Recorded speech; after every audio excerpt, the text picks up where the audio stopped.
Peter, thank you for joining us. Thank you for having me on, and sorry for bad English. Oh no, that's you write English particularly well, and I know that because of the correspondence that we've had, and also your posts on Facebook and the various social channels that you use are impeccable English.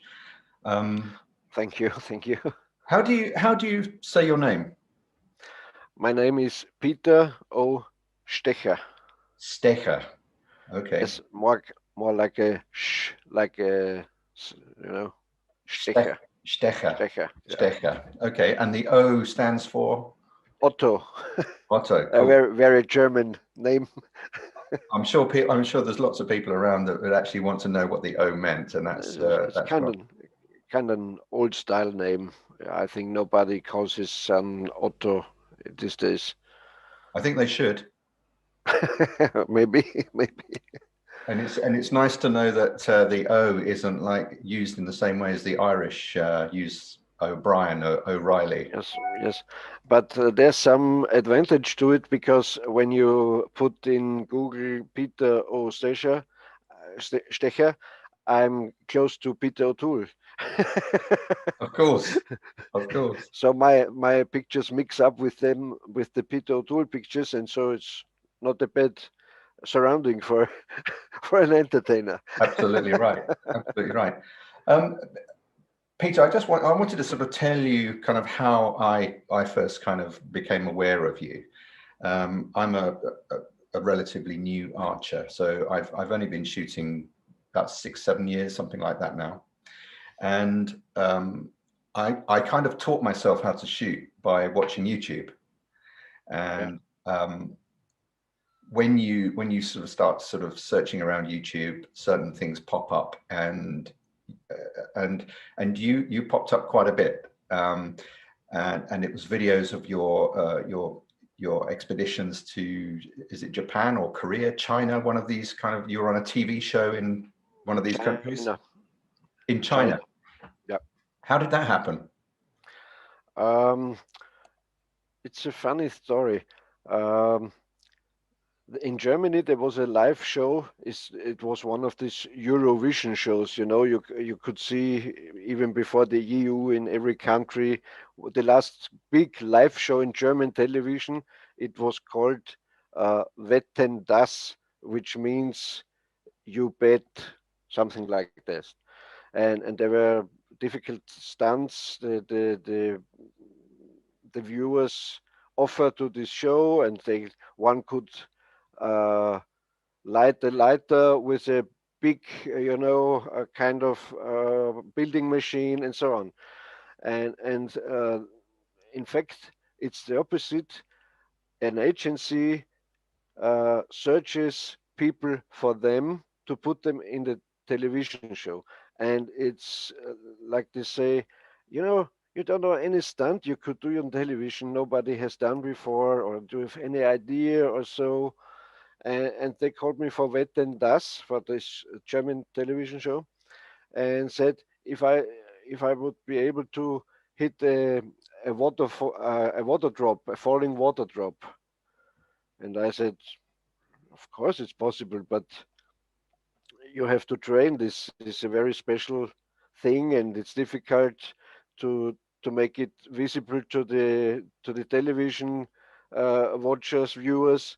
Yes. If you hit the drop or don't hit the drop, and it had to be a high-speed cam, and I had to hit the drop exactly in the spot where the high-speed cam is okay, and it's very difficult.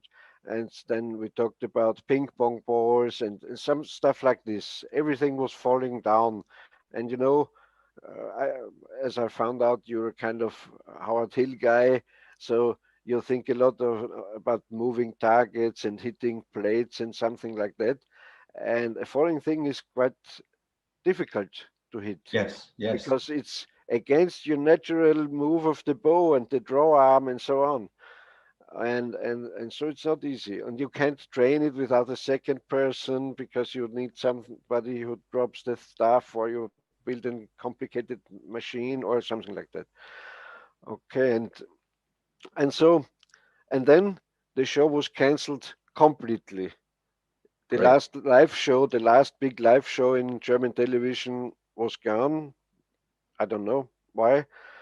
Uh, The viewers dropped, and once there was an accident, a guy got paralyzed, after doing a stunt in the show, and Okay. so the show went down. Okay, and and but the agency had my number and knew I was thinking about stuff like that and so on, and then Chinese television gave them a contract to search for special people for an archery show on television. And so they called me again and they said, yes, with the water drops and maybe they don't know what they want, but maybe rings or something like that. They don't know, and so on. And then I said, yes, of course, I can do. I heard you. Yes, it yeah, impressed the hell out of me as a kind of as a somebody that was trying to get into archery. And I know that you've kind of you have made a part of your kind of archery career as a kind of like a bow showman, haven't you? You have Yes, you have yes, toured as as an archery showman. yes. But if you want to be, um, uh, let me start this way. I always wanted to put the bow back into entertainment because my big hero is Howard Hill, and and and I don't know any other person. Of course, there was something with him and after him and before him, but he made it big. He put the bow, especially the long bow, into entertainment on stage, not for the blade shirt guys, but also for the smoking guys. They watched Yes, Howard Hill shooting blades out of there, or the apple from a guy's head. And so I thought that's the genius because it promotes archery on the highest level. So the absolutely. golf player wants to be an archer and not just a blue collar guy who wants to shoot a whitetail. So in my opinion, that was Hill's big, I don't know, Is his value. appeal? I mean, for those that don't know much about Howard Hill, I mean, he was also known as the Hollywood Archer, wasn't he? Yes. He was the guy that taught Errol Flynn how to shoot for the very first Robin Hood film. He appeared in the first Robin Hood film. Yeah. Yeah. He was a champion field archer Yes. year And after year. and besides all archery, because I studied his career and I have a lot of books and something, and I did a lot of research. I found out as good an archer he was even a better promoter. Yes, And when you think about all these legends and stories, what he did, and then you're thinking like a skeptic, like a conspiracy theorist, and say, okay, who was with him when he did this? Okay, the camera guy he paid for the hunting trip. yes. Second, he didn't want to make real movies. He made trick movies. He made all sorts of. He staged everything, Yeah, and yes, and that was a wonderful idea uh, to separate the legend and the man. He I was a think he great. understood. I think he understood Hollywood very well in those years, and I think Yes, yes, you know, he made a lot of what we would call B movies, and they and were kind of shown at the same time as big pictures. and he pushed for it from his early youth. He wanted to be in a sports career, and he don't wanted really.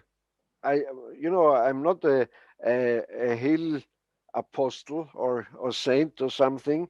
I see his feature Yes, appearance very critically, but he was a guy, a showman, and a businessman, and he made a real American career.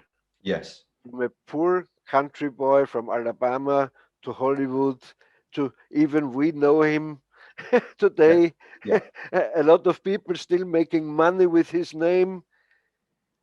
So he's like kind of Elvis Presley in archery, I'd say. Yeah, absolutely agree. And it was interesting that when I was in my early days watching you on YouTube and watching Byron Ferguson as well, who I'm sure you've met and even shot with, I'm sure. You know, this agency, they also called and wrote an email to Byron Ferguson about the Chinese show if he want to join, because they didn't know what they want.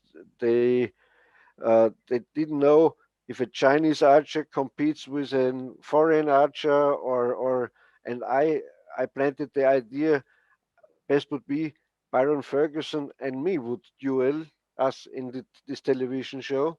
I would pay And for that. I would pay for that. yes, uh, but you know, I know Byron is a much better archer than I am. Of course, I have seen him shooting. To see him shoot in the movies is one thing, but if you see him live shooting about 70 yards at the rope, a gallows rope for a kind of Robin Hood myth busting Yeah. show, and he misses the rope 1 centimeter, but no problem in elevation, always in the middle of the rope. Yes. He missed 1 centimeter, 1 centimeter, third shot, cut the rope but didn't cut through, Wow. and so on. And then you see if a guy can reproduce shots at 70 yards with that precision, he always would have hit the heart of a deer at this distance with Yeah. every arrow. Yeah. And so I saw You he's saw not how good he was. he's not just a showman. No, not like Kevin Costner. I don't know him. I Well, don't know yeah, him. Kevin Costner in the awful Robin Hood movie where he Yeah, yeah, shoots he tries to shoot the rope with the guys hanging from Will Scarlett or one of yeah, the yeah, characters, yeah, and it's all very cheesy and not very well done. But you're saying that, yeah. that Byron Ferguson busted that myth and actually shot the rope. Yes, yes. They, to be honest, they lowered the distance because it don't counts. You need one picture, an arrow cutting the rope, Yeah. and you need it for a cut. Yes. Even if he's shooting 70 times or 3 times, it doesn't matter.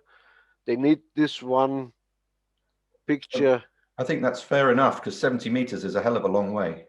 Yeah, yeah, yeah.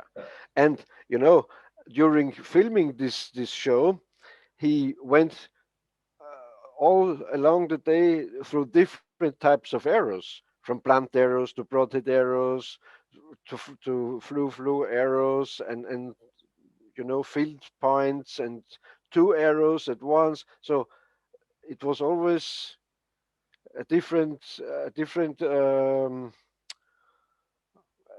situation for him, and Yes. that's great. If an archer can compensate every surrounding and every, yeah, now I take broadheads, okay, bomb, jab, same result. That's a great archer, in my opinion. Where did it start for you, Peter?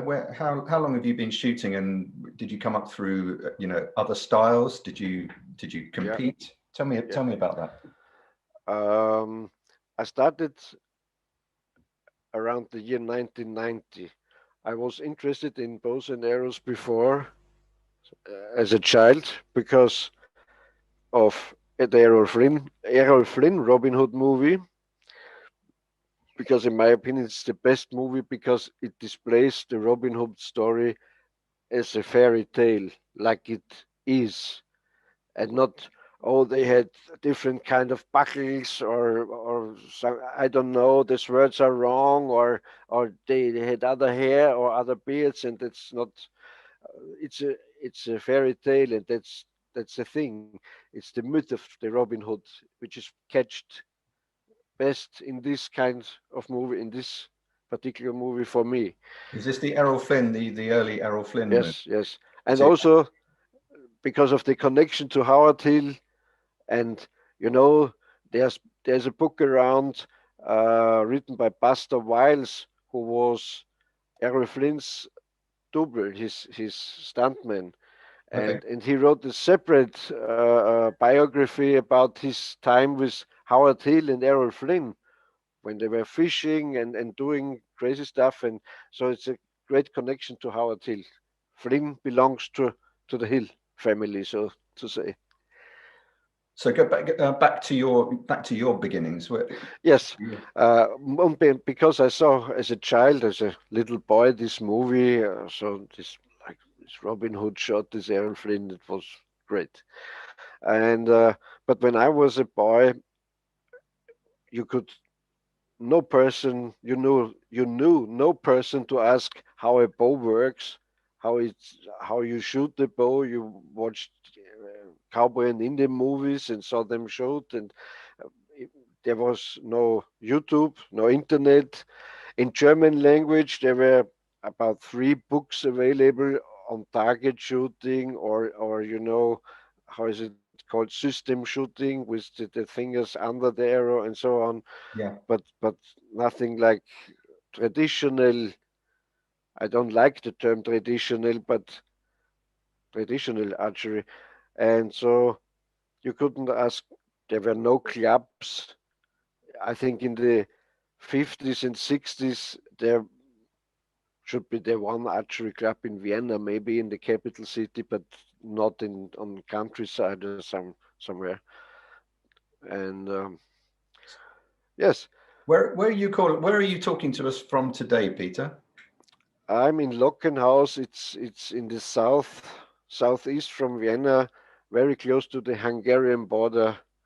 Uh, is in a beautiful place on countryside with an old castle and a wonderful church, and like a village, about 2,000 persons living here. Wow. So is the Danube near to you, the river? Yes, yes. So it's about it crosses through Vienna, Yes. so it's about 1 hour from. In 1 hour, I reach Vienna and also the Danube. Um, when you first saw this, this Robin Hood film, and you in 1990 you decided that you wanted to try archery. Yeah. Did you get straight into the hill style bows and the hill style kind of shooting, or not? There's one story behind, and so I did, these hazelnut bows, and I couldn't hit anything with it. It was kind of miraculous archery. I thought, okay, it's not true what they show you in the movies that somebody can hit something. It's a myth. It's a Stone Age weapon, and so. But I always like to shoot, with air rifles and 22s and also pistols. And so I'm a kind of weaponry guy, a martial arts weaponry guy. I can do one thing really good, but I understand every kind of it a little. Uh, so I also like to shoot with firearms, but you couldn't shoot firearms unless you go to a shooting range and you pack your car and your ear protectors and so on. You couldn't go out just in the garden and shoot, because okay, you can do it once a month for 5 shots. Nobody would Yeah. do anything, but you can go out and shoot 200 shots every day if you like. And so I thought I need something I can do what is still shooting. And so it was the time when First Blood, Sylvester Stallone, Rambo, the second part with the bow, and everyone went to the gun shops, and they sold bear archery, compound bows, sets with 3 arrows, and so, Yeah. and there was a big business boom. So Sylvester Stallone is one of the best testimonies for archery, also in my opinion. Yeah, if you watch Uh, the movie, you can see that his form is quite good. You know, yes, it's he not so clearly bad. he's Yes, clearly an yes, archer, isn't he? yeah, yes. And you also see he has an idea about shooting. You see, if one is a shooter or not in his body position, if he's doing this naturally, not staged, Yes. and Sylvester Stallone for sure is a guy of that kind. So your first, Yes, t take me to the point where you first started getting into the hill style bows. okay. So I started to make it short. Sylvester Stallone, a guy of mine, bought me a used compound bow, a Jennings bow, great bow, and I started shooting with it. But I also liked to shoot with wooden arrows. So there was it's closed now since some years. A big company in Germany. It was called Robin Sports, like Robin Hood, and they had a catalog, everything inside, cedar shafting and everything, but all traditional. But I started making wooden arrows for the compound bow because they were cheaper and I can paint them and stuff like that. Yes, so I shoot with this compound, and so another guy bought the recurve bow, and the kind of movement started where people connected. One was from hunting background who had this compound bow. The other guy was a Buddhist-like guy who shot in his garden, but still they all shot bows. Yeah. And yes, and I thought, okay, everything is so complicated, and this bow is so heavy, and there you could get the first videotape shooting videos of Fred Bear, Howard Hill, and I saw that fluid style they shot, and they hunted big game, elk and bear, and I don't know. And I said, oh, well, that's shooting. You They did, they you're they absolutely, you're absolutely right. I love the purposeful way that Howard Hill shoots, I have and to say, I'm sorry to interrupt you. I shot the compound without a sight. I shot him like a traditional bow, and I also counted him when I realized that counting, but it was a kind of yes, transmission to yeah, or it was evolution. coming from you naturally, obviously. Yes, and because I kind of always was amazed by by Japanese ideas and to simplify things, to reduce unuseful stuff from your tackle. And at the same point, I also always liked about Howard Hill because he could argument every single piece of his equipment.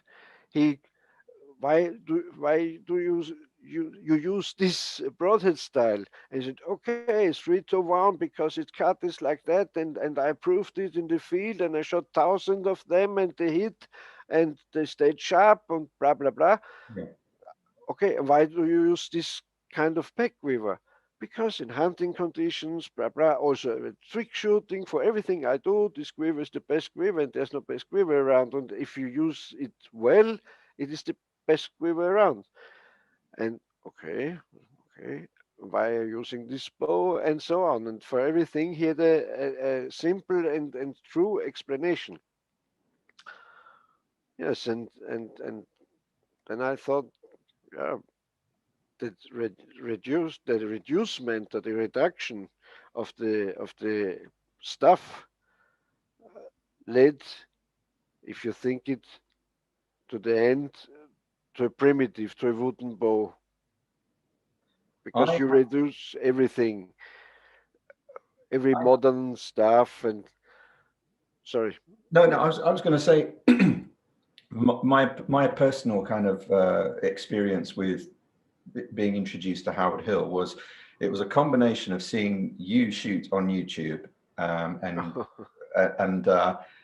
and also watching Byron Ferguson and and then kind of seeing Howard Hill's kind of the small amount of content that you could get of Howard Hill on YouTube as well. And I felt myself kind of gravitating towards this. But at the same time, I met a guy called Rod Harris, who I'm sure do you know? Yes, yes, I know him from Facebook. Yes. And Rod, it turns out that Rod lived very locally to me. And he was, I've done it again. Hang on. Yeah, it turned out that Rod lived close to me, and Rod is a bowyer, and I went to Rod, and I started. He's a hill guy. 100%, 100. Yeah. And we started shooting at the club, and he introduced me to the club, and we started shooting, and I didn't have a hill style bow. I had just like some bear paw thing, and I was just looking around me at all these guys using these amazing hill style bows, mainly made by either Rex Oaks or Rod himself. And I love the D profile of the bow. Yes, the look, the elegance, Yes, the lines. It's a kind of uh, through the simplification of the parts, and the form follows function. There's not one splint of wood too much on the limbs. They are on their limit because then they work perfectly. yes, And it's like I always it's like a Formula One car compared to street car. At the Formula One, everything is reduced, and I also use very hard strings on them. Very low stretch, and when I twang the string, I like it. Ding, there's no vibration, there's no energy left. This dry sound shows you all the energy is put into the arrow with yes. fast speed because the limbs are narrow, and that's the thing I like. So I just wanted to show you the this is the bow that I eventually got Rod to make me. Looks very good. And well, you know why it looks good? It's because I was inspired by your bows, and I love the Uh, white. I that's love the another thing. I'm kind of, you know, maybe uh, a lot of guys in archery dislike me. They say I'm arrogant and something like that, but they may be right. But uh, I always wanted to connect, and there was always the division between traditional archery and target archery, and that's wrong. Shooting is a sport all around the world, uh, which is I don't know, tainted with bad publicity. Shooters are crazy. If you shoot a shotgun, you're crazy. You're shooting a Glock pistol, you're crazy. You're a violent criminal in your mind. And as a crossbow, I don't know, but maybe they're crazy too. Of yeah, course, who wants to shoot with a crossbow? A stupid, dangerous guy in society. Okay, and okay with compound bows. It's a weaponizing. Every shooter gets bashed by all media, and so they should stick together. If they so I like to connect this target archery with traditional archery, and in traditional archery you could only have wood veneer and snake skin and fringed jackets and stinky feet and so on, and Pinky feet, did you say? yes. and Did but where did, never they would use white fiberglass on a traditional bow. God's sake, that's Olympic style. It's horrible. And so, and at the old pictures of Hill, and so I saw he had white and green and everything, and so I started to use it on my bows, and I talked to Craig Ikin of Howard Hill Archery about if he had white glass enough to promote white glass, and so, and yes. I'm kind of proud you get a bow like this. No, absolutely, and it's 100% inspired by yourself. Where do you get your bows made? Who makes them? Um, to be honest, I started with a kind of hill style bow made by a guy in Colorado. His name was Mike Hamilton. They were called Scorpion longbows, and they were kind of hill style but made of action wood. So in my opinion, the only thing and the best thing in bow limb material is bamboo, especially heated bamboo.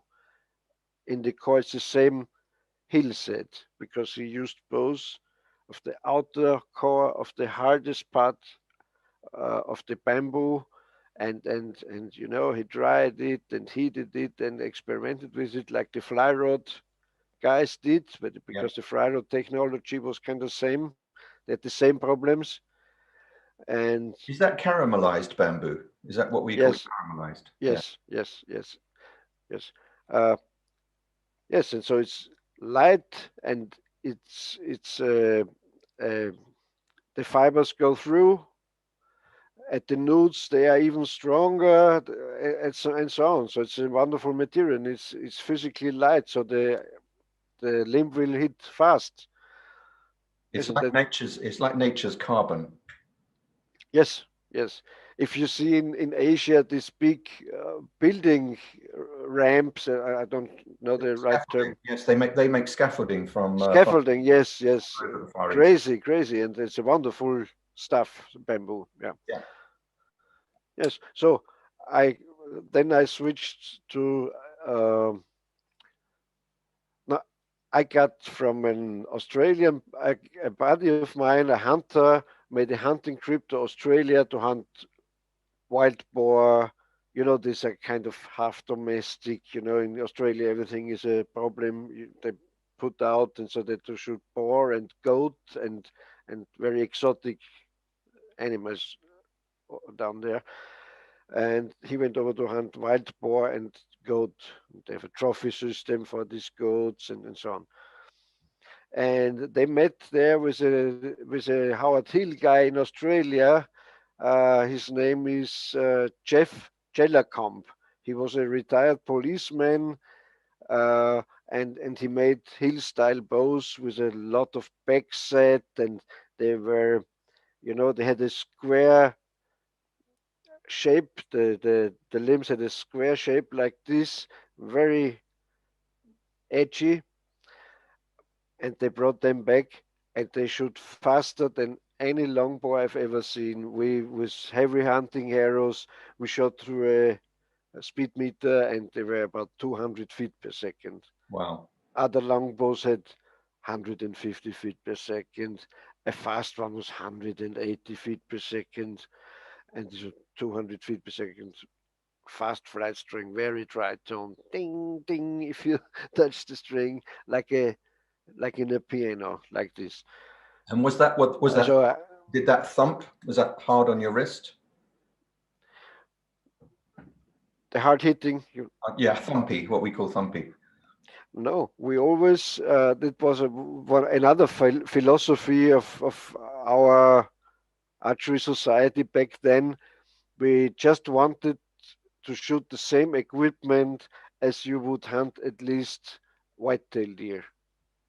So no man had a bow below 50-pound draw weight, and the woman started with 40 pounds. Wow. So today, you know, a bodybuilding guy walks into the archery shop and says, "Is 18 pound will not hurt my shoulders. Are you sure?" And so that was no idea back then. We used the heaviest arrows we could hold on. Instead of 125 grain field points, we used 160 grain field points. 4 inch feathers, no, impossible. The, the softest guys had 5-inch feathers, so the machos had 6-inch feathers, of course, because the more difficult to hit something, the better it is. And that was the spirit back then. What's your current setup, Peter? Uh, What are you doing in with your arrows? What's the spec on your arrows? Because I know there's loads of people on this Facebook group you know, want to I hear. have I really have different. I have gold tip, how they call it, I don't know, 35 to 55. This with this veneer foil around, gold tip traditional or something called like that. And I shoot a lot with wooden arrows, with cedar arrows exclusively. I don't use any other wood than cedar in my arrows, and I'm very picky about. And I love sometimes to make a set. I have arrows enough, but I like to make them because I It's believe. a very very therapeutic occupation, making arrows. Yes, and I make them very hill style, white tipped, full length, and big feathers. And oh, I get here a pack of vintage knocks. I only use this old Mercury speed knocks with the big index.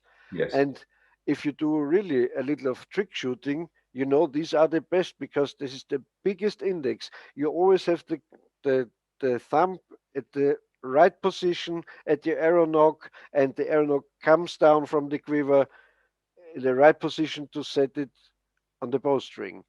And that's impossible because that that's that's the elegance. That's the elegance hill head. There was one movement, jump, and yes. that only works with knocks like this.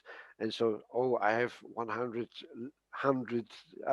red, one left, so I Yeah. make a set. And And the nice thing about the Mercury speed knocks, if people don't know about it, is that they are.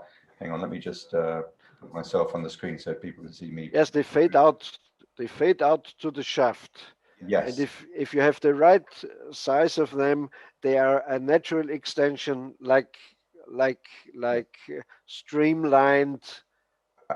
and there's no pinch, is there? There's no pinch Yes, in that they're completely parallel, so they you slip. can you can't get them wrong, uh, out of the wrong side out of the quiver. If you train with them, you always have this big index at the thumb, and so there is positioned perfectly.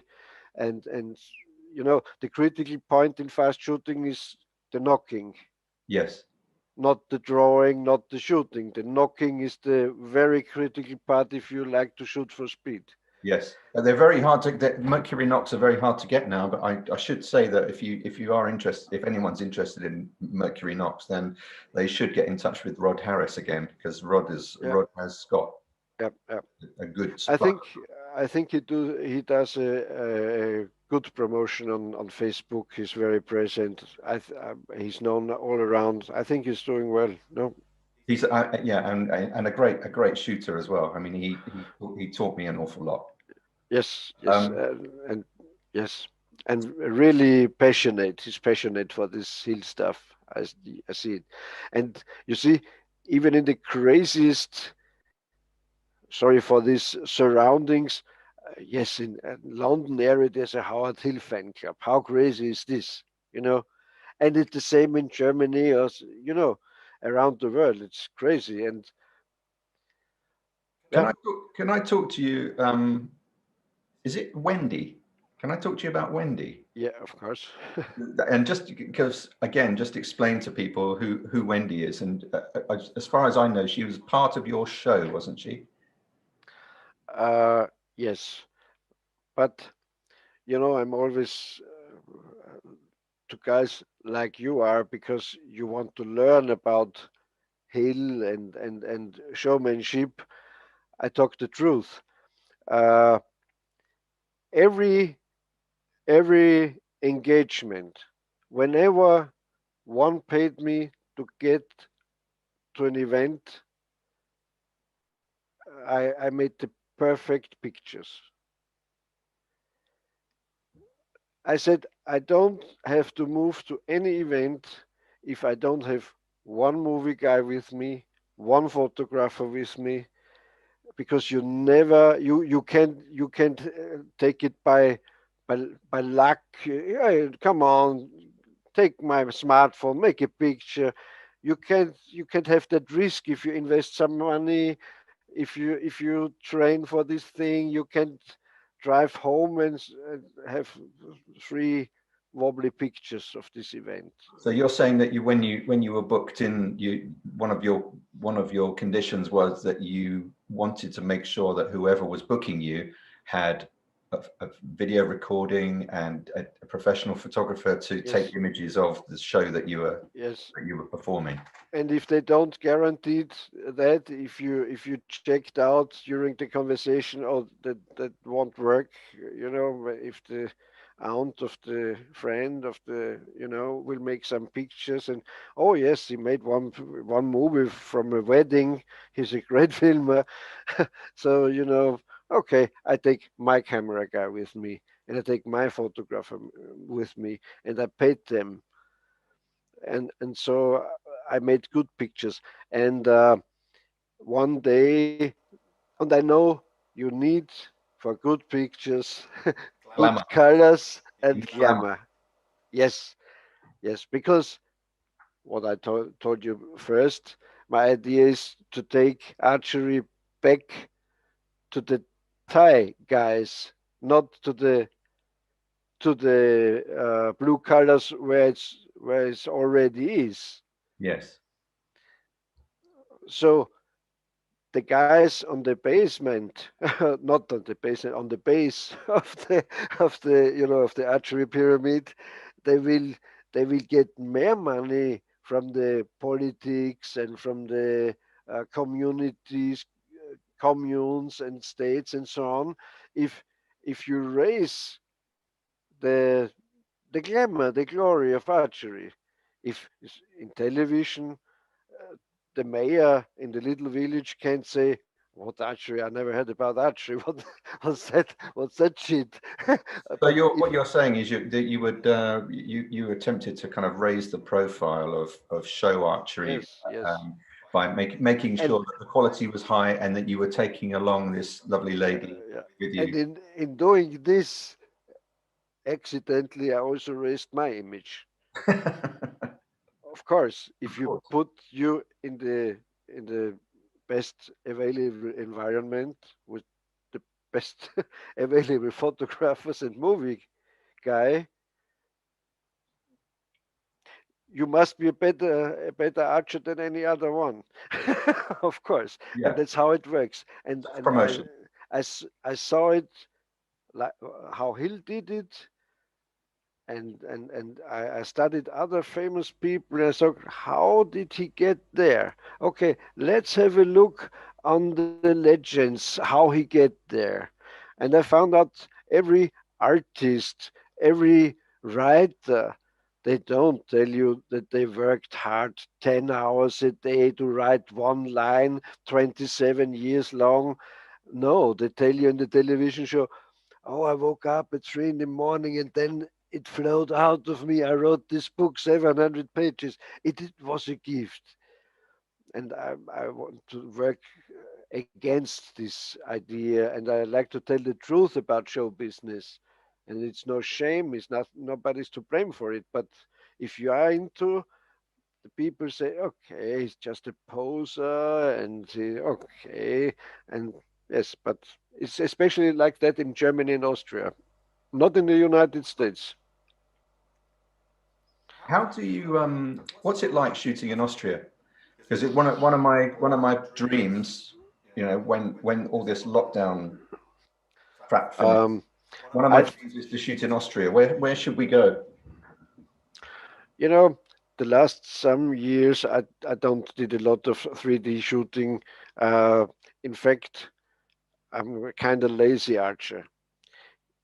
When you're young in archery, you need to shoot every day. You need to try this arrow, and oh, let's try this, and let's shoot in the air, and do everything. And you're hungry and kind of addicted, and you just like to talk about archery, and you're an archery freak, so to say.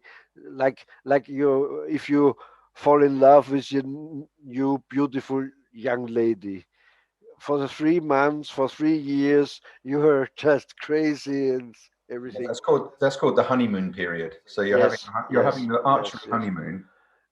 Behind me, and so I think about archery. I write a book, a novel with archery background, and so on. But then I have an idea. I make new arrows. Okay, then I shoot 3 days these new arrows, and okay, can you hit this? Can you hit that? Okay, you can. You still can hit it. So I'm a kind of lazy archer. Okay. So does that mean that you're not in touch with the kind of the parkour courses, or I know I am. I know lots of all the folks because yes, I know all the folks, and I think Austria, if I know well, had the highest, how you say, density of 3D parkours. So compared to Germany, they have no parkours, and Austria is stuffed full. Every third village is on wild boar parkour and hill climber parkour and everything. And so they are wonderful ones. I have wonderful friends in Tyrol. It's a state of Austria, mountain state where the best skiing. Tyrol, yes, yeah, Tyrol. like where Ischgl is in this area, Yeah. and they They have speak Italian, don't they, as well in Tyrol? They speak Italian and German. Is that right? in the just in the so-called North Italy. But this area belonged, I think, uh, I think till after the Second World War to Austria. They saw themselves as Tyroleans, not as Austrians, not as Italians, Yes. and there was, every side of it tells a different story. Of course, the German-speaking Tyrols who were Tyrol patriots who were enclosed there now in Italy in this area, they said, no, we want to be with Austria, and they are suppressing us, and we don't. It's prohibited to talk Tyrolean language, slang, Yeah. and the Tyrolean eagle, the banner, the crest of Tyrol Yes. was forbidden in this area. They couldn't have a table with the Tyrolean eagle on. It was like terrorist stuff Yeah. and crazy thing from both sides, of course. So So the Austrian Tyroleans, they blew up, telephone poles and tried to stop, I don't know, railways like terrorists. all right. So they were a bit like the kind of the Catalonians or the Basque Yes, or region the in Irish, but Jordan. in Irish in miniature, Yes. like So are you saying that there are lots of parkours? What I need to do is I need to explain some of the sort of the German terminology to because we've got quite a few members of the group now that are from the US and also the Far East as well. So the German expression for archery is Bogen, right? Bogen, yeah. So There, Bogen sport is archery, yes, yes, and yes. parkour Is is in most cases nowadays, because back then there were also the field target parcours, with the paper animal, yes, targets. Uh, Nowadays it's always a 3D parcours, a 3D range, like a tournament is yes. Well, it's placed like at the tournament. In the best cases, it's a round course stuffed with targets and numbers and so.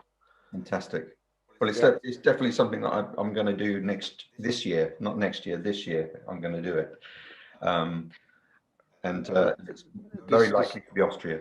these friends of mine in Tyrol, they have two in the village. There are, I think, six parcours in one village, different parcours, and which are of my friends, they have at least two separate parcours. You can, and every parcours is like 6 hours or so, because it's a steep terrain with bridges and special shots, and so very beautiful. And I like the way that they have like a trash can buried in the ground with ice, and you take the lid off and Yes, there's some beer in there. yes, yes, yes, I yes, just yes. love the idea of Or or you walk. You are the only group at the course, at the parcours, and you hear something, and the quad comes by with a guy with a big box of beer and stops and, hey, we're bringing you beer. It's wonderful. it doesn't just sound like a honeymoon. That sounds like heaven. Yeah, that's true. That's true. Um, did you say that you had written a book? Yes, in 2009. So it started this way. I always, since I was a little boy, I wanted to become a writer. That was my famous idea of career. I thought like Hemingway or these adventure writers. They sailing on ships, and then they'd come home and write at the terrace a new book and having beautiful women. And so as a little boy, I thought, oh, that's cool. Driving with a yacht and fishing and writing about fishing. And, oh, that sounds like a great job, but it wasn't that easy. And but I always had a heart for writing. So when I came in contact with archery, I started to study about that forefathers, Sexton Pope and Howard Hill and Fred Bear and Ben Pearson and Ishii, and all that guys, all that Arthur Young, and all that. I said it's like the old Greek gods looking down. That one invented that. That one did this, and all great guys. And so I love to read about them. I collected a lot of antique books, Yes. and now I have a lot of books which are very rare in the US where they came from, but I have them because I early started collecting them. Whenever I saw an older book, and so I bought it. So I had a lot of knowledge about this, and I started to write articles about one guy, a short biography about Howard Hill, so, as short as possible, 4 pages. So you have to to take a bigger picture about the features. You couldn't tell any adventures or so. So you could narrate about the guy, how he was or so. Okay, so I started doing this for an Austrian Germany, an Austrian archery magazine, and yes, every month or so I wrote one of the stories, and then the idea came, put them together, and you have 24 chapters of 24 famous archery guys, and let's make a book. So So I wrote some additionally to the existing stories. I need some more, and I had to secure the copyrights of the pictures if they were not old enough, and so on. It was not so easy. Yes, and he published it, and yes, that was the first book. do you have a copy of that? Uh, it's still available, even in English language, but Yeah. I also can send a copy to you, because if so, I order it and sign it and send it to you. It's no problem. Uh, What yes, about and 1 year after, I got an American publisher interested into the book, and so it was also published in the US. And I added some chapters, I don't know, 5 or so, on Austrian archery. So there were famous Austrian archers depicted and told about their stuff and their life, and a section of Austrian bow hunters, because in Austria bow hunting is not like in the USA. It was kind of crazy men's. When you told someone in the restaurant, your Bohan, thought you must be a Stone Age Psychopath. idiot, moron, or and so on. Yes, and of course, I always wanted to write to get money out of the writing too. I like to write, but just to write for me, I don't know. It's not a therapy, a writing therapy for me. If I write something, I want to make money out of it because I invest time, and that was the goal, to make things you like. And okay, so Do you have a novel? Have you written yes, a fiction and book? yeah, then I found out. I thought, okay, the target group of archers is very narrow. Of archers, uh, every archer, Yeah. from the Stone Age to the compound laser guy. So it's a small segment of society. Yeah. You're talking So about saying the market is not okay, very big. and I don't know. I thought, I don't know, 50% not. I think, and maybe 20% of this target group are only reading books,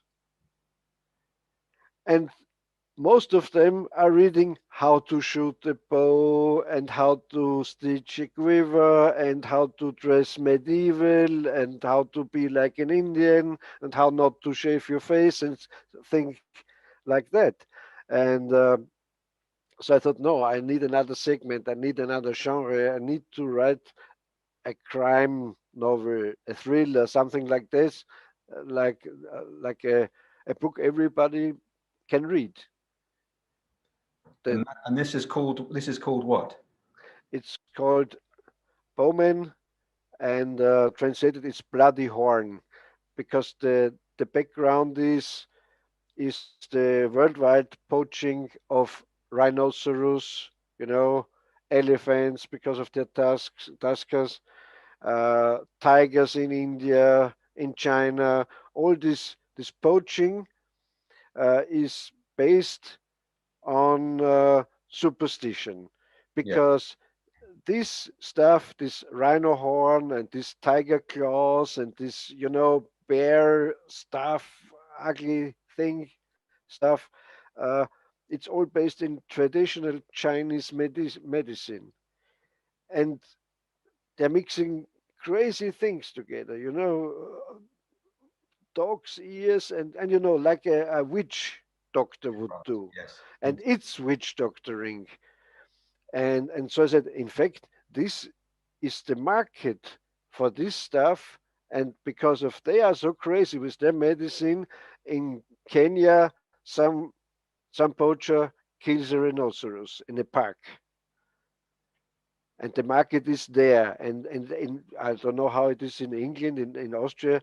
Every week there's at least one picture of a poached rhino or a slain tiger or something, uh, which are only killed because of this crazy superstitious medicine quackery, in Yes. fact. Yes.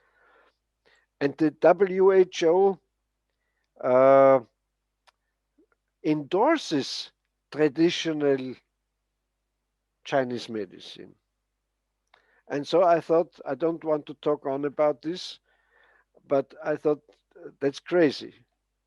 That's Yeah. everything is crazy. The same people who are spending money for the dying rhinos are, are the same. They're killing them because the good green guy says, "Oh no, I just use traditional Chinese medicine powder. It's made of," and I Yeah. thought that's Tigers. Tigers that's people. crazy. That's crazy.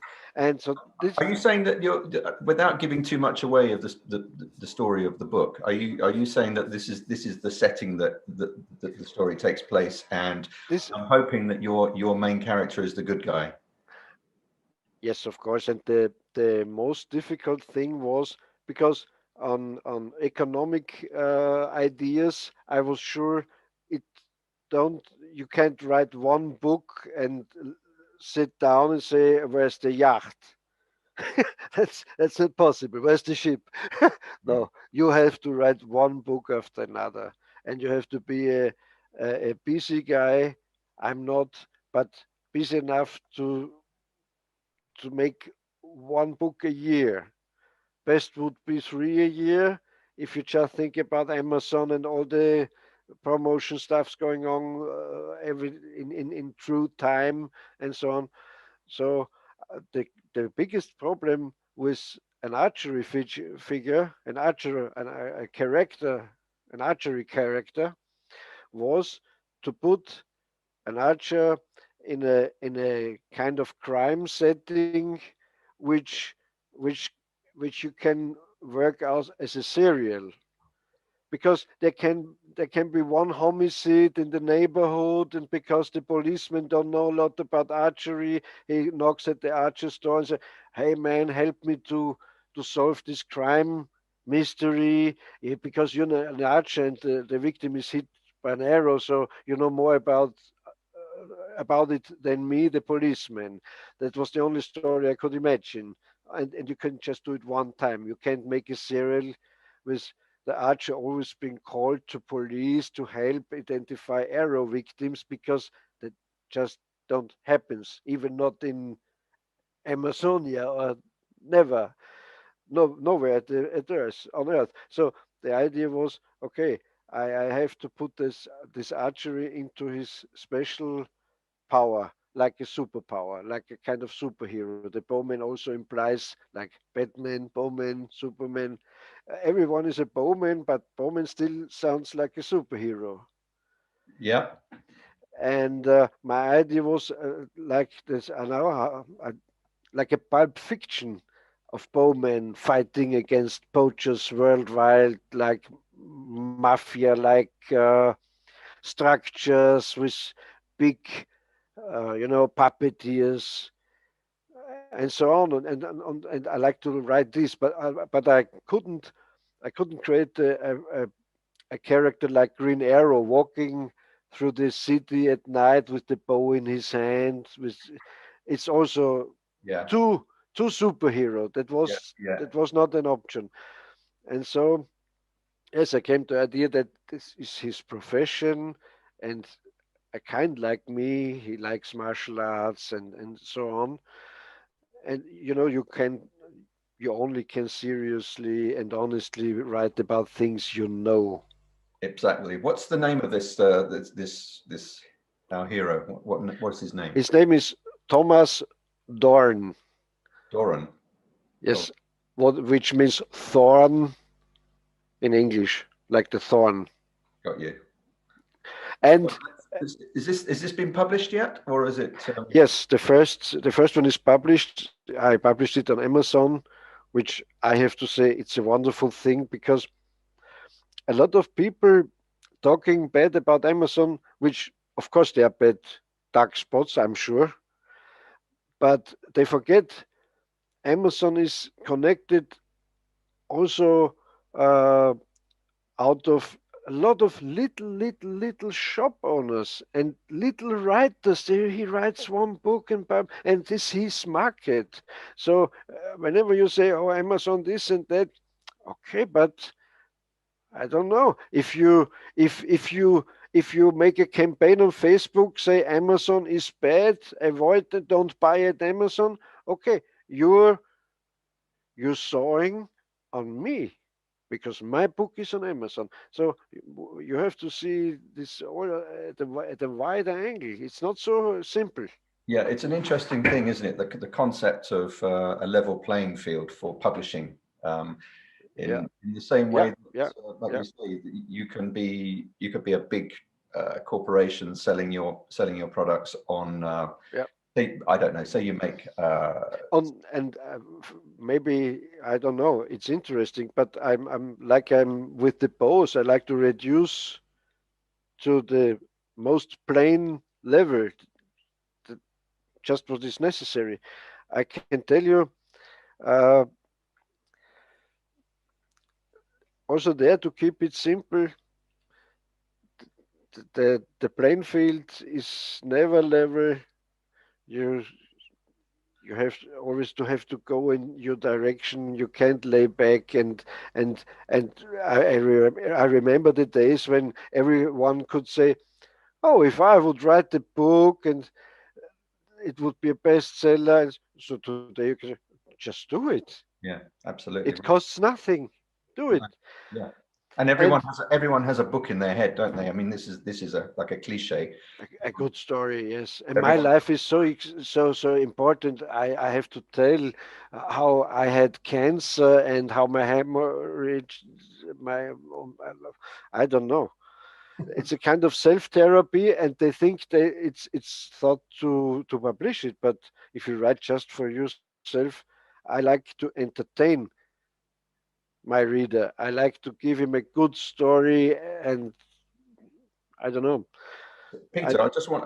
I'm kind of what I'm doing now. So I'm watching the timing that we've got, and we've got to keep yeah, these podcasts, yeah. around about an hour. And I don't, and I wanted to kind of just ask you: Are you're still doing your shows, right? At the moment, everything is locked down. Of course. Sorry. Yeah. In April 2020, I had an engagement in Rome, in Italy, for a television show, doing with a free climbing athlete guy who holds the world record in one hand, Yeah. push-ups, pull-ups, Yeah. you know, a horrible guy, a kind of Guinness Book record. And the idea was they put on stage a 15-meter high wooden wall, and I would stand on a kind of lift, and I has to shoot arrows as fast as I can in this wall during 60 seconds. I don't know, I don't remember exactly. And then the free climber will climb up on my arrows. Wow.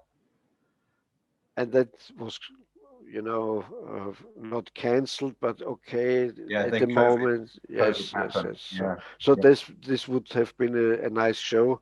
Yeah. And to go back to Wendy, when when they called me to fly to Korea to this big archery festival, maybe you have seen the clip in my YouTube. Yeah. Uh, I needed at least one person who is able to make photographs.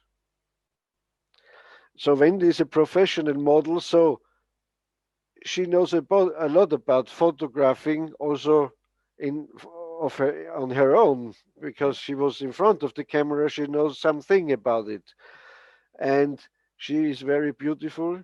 And I had the problem. Austrian, I should be the guy for Austrian representing Austrian archery, but there is now in Austria is no archery tradition, and I see me in the hill tradition, so in the showman tradition, so to say.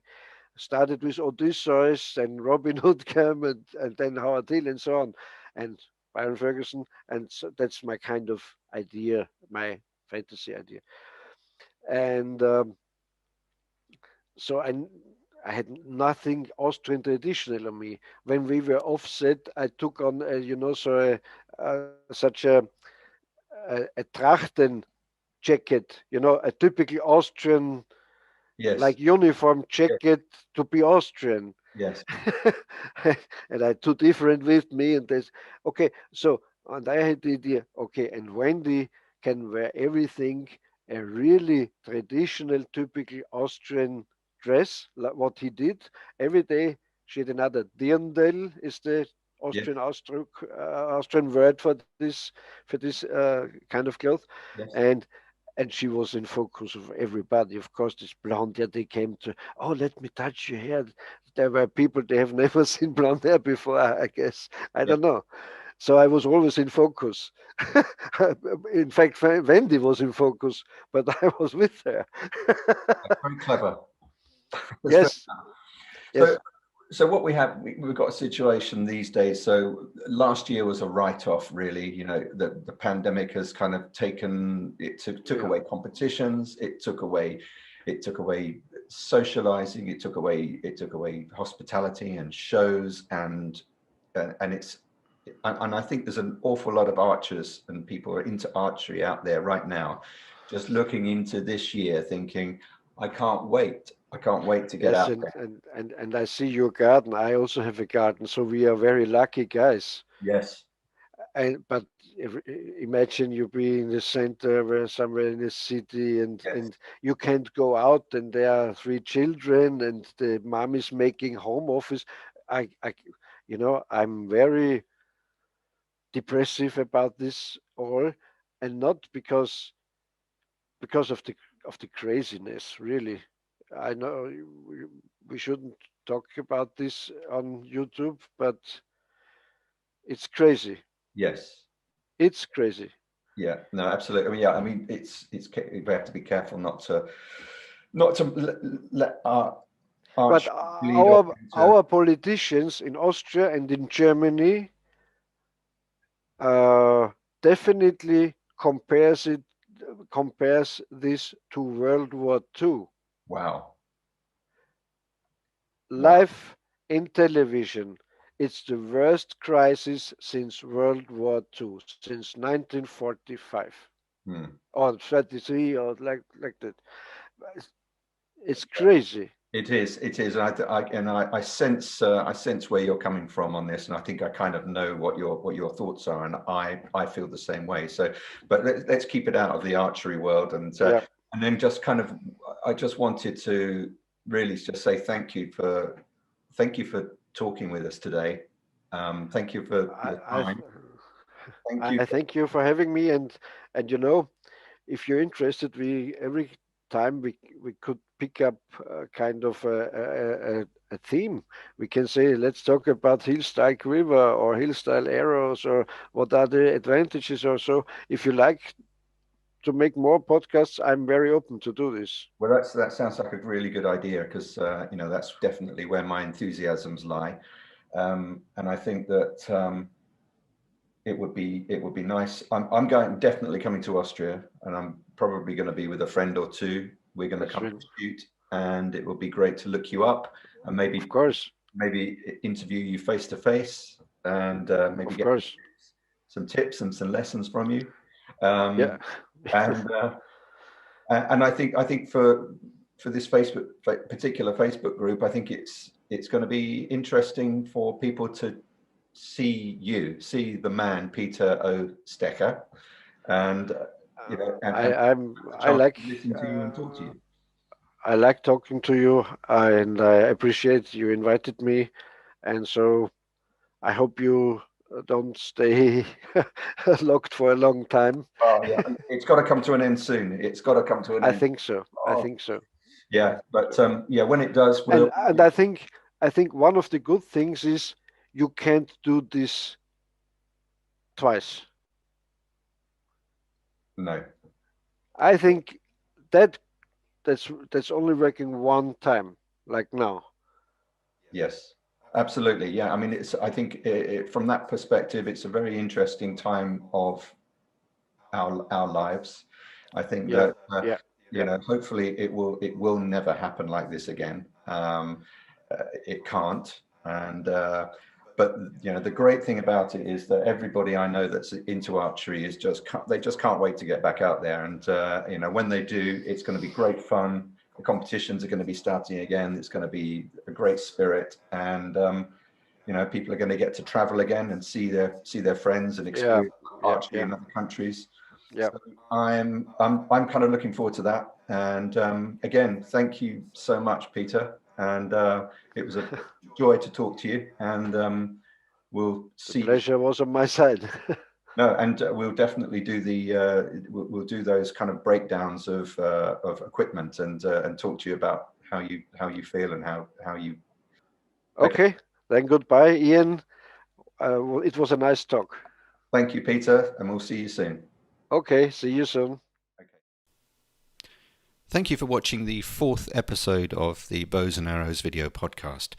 Today we've been talking to Peter O. Stecher from Austria and myself, Ian Nuttall. Please make sure that you leave any comments or suggestions of anyone that you'd like to see on the next edition of Bows and Arrows. The Bows and Arrows podcast has been made exclusively for the Traditional Archery Fellowship Facebook page. So make sure you share with your friends or invite anybody you think might enjoy what we do. See you soon.